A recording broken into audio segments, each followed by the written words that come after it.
नमस्कार।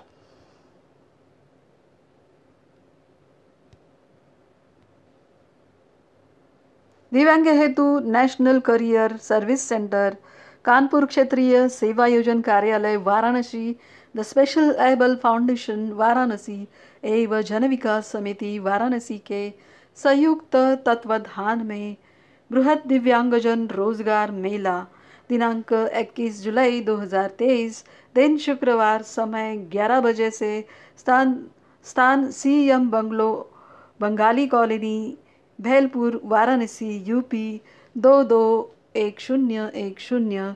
संपर्क करें 9415698347 या फिर 8090000554। धन्यवाद। नमस्कार। एनडीए से मांगी जाएंगी 3 लॉज व 10-20 सीटें। विधायक राजकुमार पटेल ने किया दावा, एनडीए की बैठक में शामिल होने दिल्ली जाएंगे बच्चू कडू।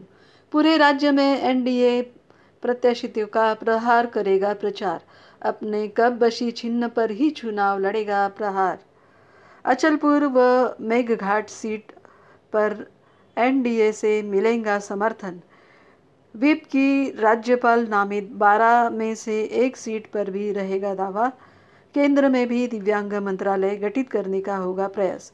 विधायक बच्चू कडू को ही केंद्रीय दिव्यांग मंत्रालय का अध्यक्ष बनाने का रहेगी मांग।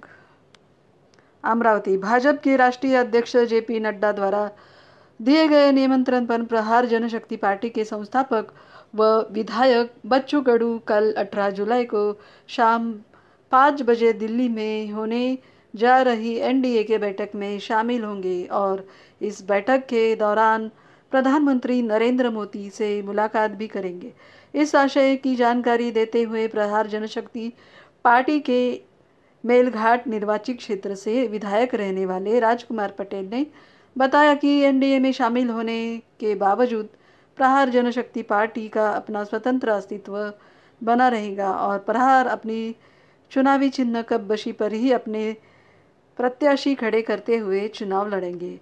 इस संदर्भ में दैनिक अमरावती मंडल से विशेष तौर पर बातचीत करते हुए विधायक राजकुमार पटेल ने बताया कि कल एनडीए की बैठक के बाद विधायक बच्चू कडू की भाजपा के कई वरिष्ठ के घटक दलों के प्रत्याशियों का पूरा समर्थन व प्रचार किया जाएगा।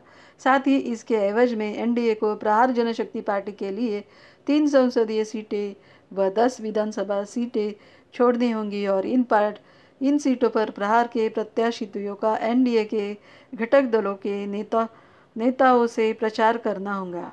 इसके अलावा महाराष्ट्र विधान परिषद में राज्यपाल निमित्त 12 सीटें में से एक सीट प्रहार जनशक्ति पार्टी को देनी होगी। साथ ही साथ प्रहार का प्रभुत्व रहने वाली अचलपुर व मेलघाट विधानसभा सीट पर भी भाजपा शिंदे गट व अजित पवार के नेतृत्व में राकांपा द्वारा अपने प्रत्याशी खड़े नहीं किए जाएंगे, बल्कि इन दोनों सीटों पर प्रहार की प्रत्याशी रहने वाले बच्चू कडू व राजकुमार पटेल की दावेदारी का समर्थन किया गया है। धन्यवाद। नमस्कार।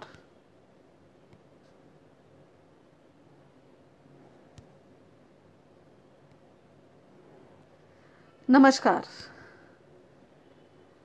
दिव्यांग विनोद की एसपी राजश्री राज ने जमीन पर बैठकर सुनी समस्या। दिव्यांग जगत टॉक पुलिस की छवि अमजान में सुधारने के लिए यहाँ पुलिस मुख्यालय द्वारा समय समय पर दिशा निर्देश किए जाते हैं, जिन पर कई पुलिस अधिकारी गौर करते हैं। वही कुछ ऐसे निर्देश की और ध्यान शायद ही देते हैं। पुलिस की छवि सुधारने के लिए पुलिस का स्लोगन अपराधियों में भय, आम जन में विश्वास प्रचलित है, लेकिन ऐसा कभी कभी ही देखने को मिलता है जब कोई पुलिस का आला अफसर इस स्लोगन को सही साबित करना के लिए दृढ़ संकल्पित करता है। गुरुवार का पुलिस अधीक्षक कार्यालय में ऐसा ही एक नया बाड़े पर दबंगों द्वारा कब्जा करने की नीयत से जेसीबी मशीन चला दी थी तथा विरोध करने अरे यार परत करावं लागणार। नमस्कार।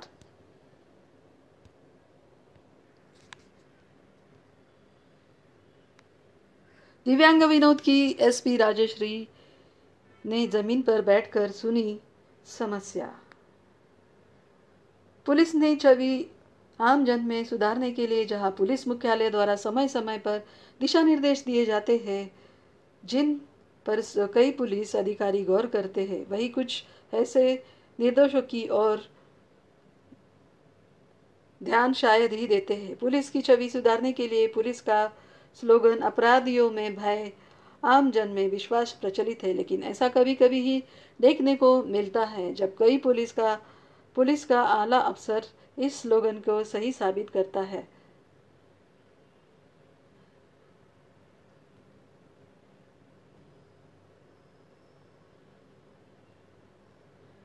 जांच शुरू कर दी है जिनमें करीब 50 कॉलेज के खिलाफ। अरे यार कहीं समझा तो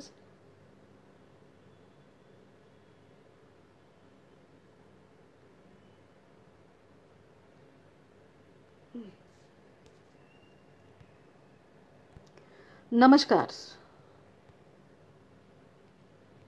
दिव्यांग विनोद की एसपी राजश्री राज ने जमीन पर बैठकर सुनी समस्या। पुलिस की छवि आम जन में सुधारने के लिए जहां पुलिस मुख्यालय द्वारा समय समय पर दिशा निर्देश दिए जाते हैं जिन पर कई पुलिस अफसर गौर करते हैं, वही कुछ ऐसे निर्देश की ओर ध्यान शायद ही देते हैं। पुलिस की छवि सुधारने के लिए पुलिस का स्लोगन अपराधियों में भय, आम जन में विश्वास प्रचलित है, लेकिन ऐसा कभी कभी ही देखने को मिलता है जब कई पुलिस का आला अफसर इस स्लोगन को सही साबित करने के लिए दृढ़ संकल्पित रहते हैं। गुरुवार को पुलिस अधीक्षक कार्यालय में ऐसा ही एक नया अद्भुत दृश्य देखने को मिला जब कार्यालय में एक दिव्यांग फरियादी विनोद पुत्र लड्डूलाल खटिक निवासी घाट अपने परिवार के साथ पुलिस अधीक्षक राजश्री राज को अपनी व्यथा सुनाने आया था, जो एसपी के कक्ष में अंदर जाने में असमर्थ था। इस बात की जानकारी जब एसपी राजश्री राज को पता लगी तो वह अपने कक्ष से बाहर निकलकर दिव्यांग परिवार के पास जमीन पर बैठ गए, जहां उन्होंने बड़ी आत्मीयता के साथ उसकी समस्या को सुनकर तत्काल संबंधित थानाधिकारी को निर्देश दिए। मिली जानकारी के अनुसार दिव्यांग विनोद खाटिक के बाड़े पर दबंगों द्वारा कब्जा करने की नीयत से जेसीबी मशीन चला दी थी तथा विरोध करने पर उसके परिवारजनों के साथ मारपीट की गई थी। आरोपियों के खिलाफ कार्रवाई करने के इस गुहार लेकर एक एसपी के पास आया था। यहाँ यह बताना जरूरी है कि जब से जिले के पुलिस के कप्तान का भार संभालने को लेकर अब तक पुलिस अधीक्षक राजश्री राज द्वारा पुलिस की छवि आम जन में सुधारने के कई नवाचार करते आ रहे हैं। साथ ही कार्यालय में अपनी समस्याओं को लेकर जो परिवाद आते हैं उनके साथ बड़ी ही आत्मीयता के साथ उनकी फरियाद सुनकर कानून सम्मत कार्रवाई करने का आश्वासन देकर उसे आदर सहित विदा किया जाता है। धन्यवाद। नमस्कार। पति की हत्या में पत्नी और प्रेमी को उम्र कैद।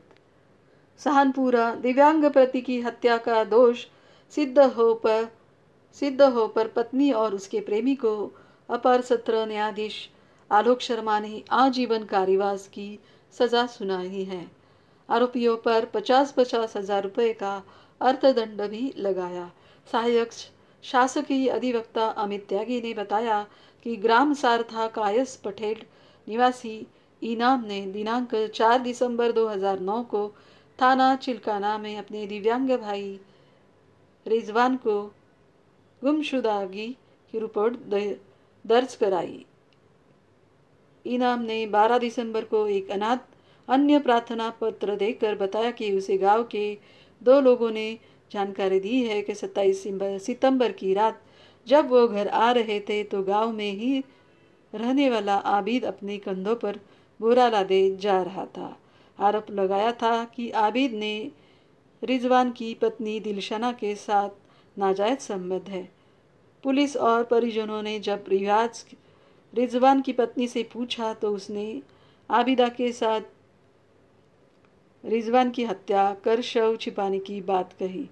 पुलिस ने आबिदा की निशानदेही पर गांव रघुनाथपुरा के एक खेत में कुएं से शव बरामद कर लिया। मामले में विवेचना के बाद पुलिस ने आबिद और दिलशान के खिलाफ अदालत में आरोप पत्र दाखिल किया। साक्ष्यों और गवाहों के आधार पर दोषी पाते हुए आबिद और रिजवान की पत्नी को अदालत ने आजीवन कारावास की सज़ा सुनाई और आरोपियों पर 50-50 हज़ार रुपये का मानदंड भी लगाया। धन्यवाद। नमस्कार। निःशुल्क दिव्यांग उपकरण हेतु कराए रजिस्ट्रेशन। आधुनिक राजस्थान जोधपुर विकलांग शिक्षण सेवा संस्थान के तत्वावधान में किसी भी दिव्यांग व्यक्ति का छात्रा के लिए ट्राईसाइकिल, व्हीलचेयर, बैसाखी, वॉकर, कानों की मशीन, नेत्रहीन के लिए छड़ी किसी भी दिव्यांग व्यक्ति के लिए ज़रूरत है तो संस्थान अध्यक्ष जवान बन गोस्वामी के संपर्क कर सकते हैं और रजिस्ट्रेशन कराने के लिए डॉक्यूमेंट्स आधार कार्ड, एक फ़ोटो, दिव्यांग प्रमाण पत्र, मोबाइल नंबर 8560009829 व्हाट्सएप पर भेज सकते हैं। धन्यवाद।